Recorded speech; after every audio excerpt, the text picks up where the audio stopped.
Ils conseillent les présidents, mais qui dirige vraiment la France? Je vais te donner un résumé clair des Rothschild côté politique en France et de leur puissance financière actuelle. 1. Les Rothschild et la politique en France. Dès le 19e siècle, la famille a conseillé les gouvernements français pour des financements d'État. Dans les années récentes, Emmanuel Macron a travaillé comme banquier d'affaires chez Rothschild & Cie de 2008 à 2012. Il a participé à des opérations financières majeures, notamment le rachat de Pfizer, Nestlé pour 9 milliards d'euros. De nombreux hauts fonctionnaires français passent par des banques comme Rothschild avant d'entrer en politique.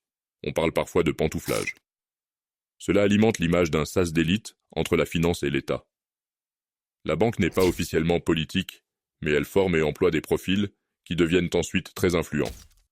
2. La puissance financière actuelle. Rothschild & Co, basée à Paris et Londres, une des plus grandes banques d'affaires indépendantes en Europe. Activité principale, conseil en fusions-acquisitions, rachats, vente d'entreprises.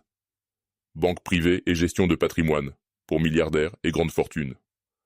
Asset management, gestion d'actifs financiers, gère des centaines de milliards d'euros d'actifs. Contrairement à des géants comme JP Morgan ou Goldman Sachs, Rothschild mise sur un réseau plus discret, élitiste et familial. 3. Influence réelle. En France, les Rothschild ne dirigent pas la politique, mais ils restent au cœur des réseaux de pouvoir économique. Leur influence est plus forte dans les cabinets ministériels, anciens employés devenus conseillers, ministres, présidents, que par un contrôle direct. Leur nom est devenu un symbole, à la fois de prestige, famille aristocratique de la finance, et de méfiance, fantasme sur leur pouvoir caché.